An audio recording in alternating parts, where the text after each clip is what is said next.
Hello, friends, and welcome to the Particularly Peculiar podcast. We are on season 2, episode 5. In today's episode, I will be covering the haunting of the Bell Witch. I am your host, Taylor. In this podcast, we delve into all that is mysterious, bizarre, and peculiar. Thank you for joining me. To our repeat listeners, welcome, peculiar people. And to those listening for the first time, the peculiar people welcome you. Today, as I am recording this episode, it is Mother's Day. So first and foremost, I wanted to give a huge happy Mother's Day to all the mothers listening out there in whichever way that you are a mother or parent.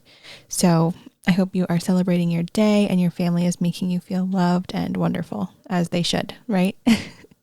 My Mother's Day has been fantastic.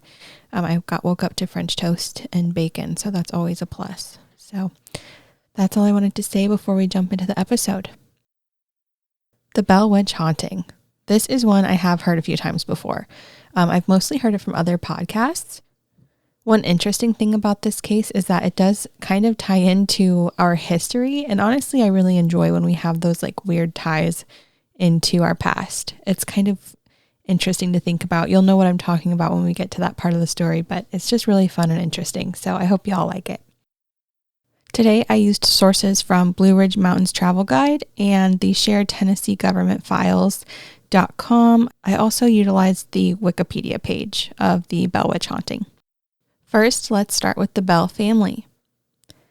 Just to kind of sort out the people involved in the story, John Bell is the father in this story. John Bell was born in Halifax County, North Carolina in 1750 to his parents William Bell and Ann Jones. In the year of 1782, when John was 32 years old, he married Lucy Williams, who is the mother in this story.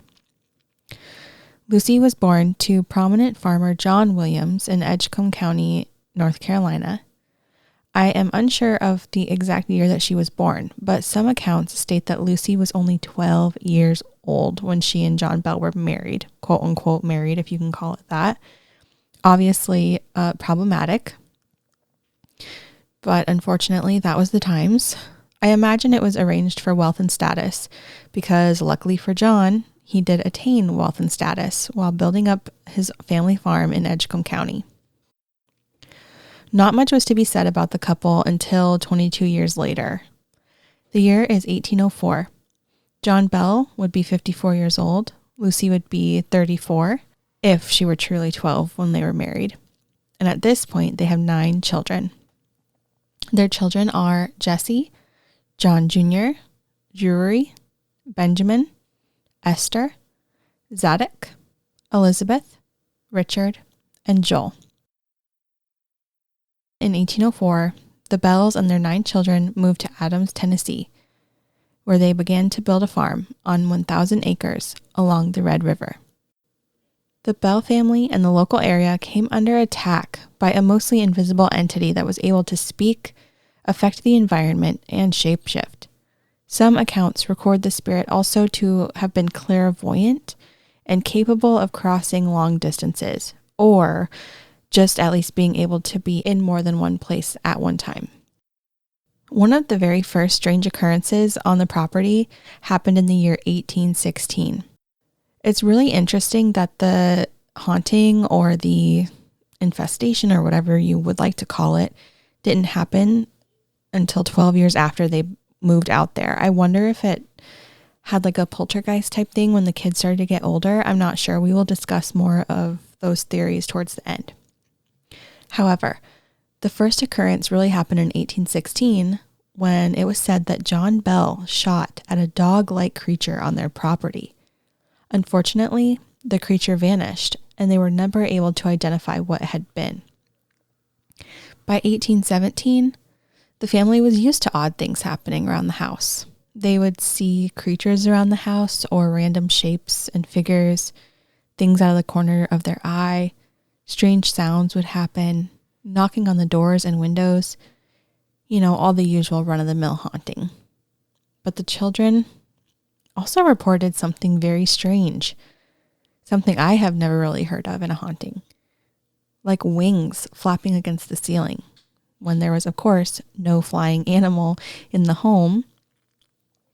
They also reported sounds of rats gnawing on the feet of their beds, but although they searched and searched, they never caught any rats in the house. As time went on, the events became even more distressing. The sound of choking and strangling could be heard, along with chains dragging and heavy objects banging onto the floor. The noises were so strange. It sounded as if their beds were moving around their rooms violently, or there was also sounds of dogs fighting while chained together. It was said that there was a constant deafening noise throughout the entire house, with no explanation as to where the noise was coming from. Again, the intensity and frequency of these experiences increased. The children complained of being pinched and punched, having their hair pulled, their blankets being ripped from their beds while they slept. Only 2 people in the household seemed to receive any sort of mercy from the spirit. Lucy Bell and John Jr. were mostly left unharmed by the witch. Lucy Bell was proclaimed by the spirit to be the, quote, most perfect woman living, and the witch showed a great deal of compassion toward her. It was said that the spirit even cared for and sang to Lucy while she was ill. Again, they could hear the witch really at any time without seeing her. John Jr. was said to have long and intense conversations with the witch, but he never actually had very admirable feelings for her and declared her to be the spirit of the damned. Other witnesses of the Bell Witch were the daughter Betsy Bell. Betsy was particularly tormented by the witch, and her fiancé, Josh Gardner, also became a target. Betsy decided to call off her marriage to Gardner because she was worried of what might happen to him if she continued on in the relationship. I believe they were both threatened if they continued to stay together. However, even though Betsy decided to call off her engagement to Josh, she continued to be a victim of the Bell Witch. Since it was the 1800s, the Bells, unfortunately, were slave owners, and some of those slaves spoke out. Dean, one of the servants that lived on the plantation, claimed that the witch appeared before him in the form of a black dog, and sometimes as a 2-headed wolf. He claimed that the witch was able to turn them into different animals, and that they had all been attacked by the witch. Others that were enslaved on the farm also reported having been beaten and tortured by the witch. According to another local legend, future President Andrew Jackson, who also owned land along the Red River at the time, heard the Bell Witch stories and wanted to find out for himself if the local rumors were true. On the way to the Bell family's farm, Jackson's wagon became stuck. There was no obvious explanation for what happened, so he decided it must have been the work of the Bell Witch. She didn't want him there. The ghost then allegedly spoke to Andrew Jackson out of nowhere. The wagon finally became unstuck and was able to move forward on its own. There were other family friends, including William Porter, John Johnson, and his son James Johnson, who claimed to have experienced similar hauntings in the Bell Witch house. All of them came to believe it was the work of a malicious spirit. So who or what was the Bell Witch? In Martin Ingram's book, An Authenticated History of the Famous Bell Witch, he claimed that the witch had once made herself known to the family. She said, "I am a spirit. I once was very happy, but I have been disturbed and made unhappy. I am the spirit of a person who is buried in the woods nearby. The grave was disturbed, my bones disinterred and scattered, and one of my teeth was lost under the house. I am here looking for that tooth." So, of course, no one knows if there really was someone buried in the woods nearby or who it could have been. However, if you look into the Bell Witch, the name Kate Batts is a name that always comes up when you research the story. Kate Batts was living, and she was somewhat of the town's madwoman. She was extremely eccentric, and some locals believed that she was behind the happenings of the Bell House. Because of this, some people actually called the Bell Witch Kate. The story goes that John Bell Sr. once had a dispute with Kate's brother. But as rumors spread through the community, some folks began to believe that it was Kate, the real-life Kate Batts, that had issues with John.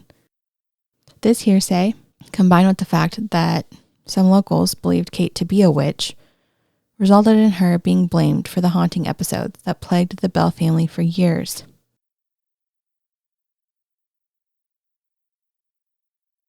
She actually haunted the Bell family until John Bell Sr.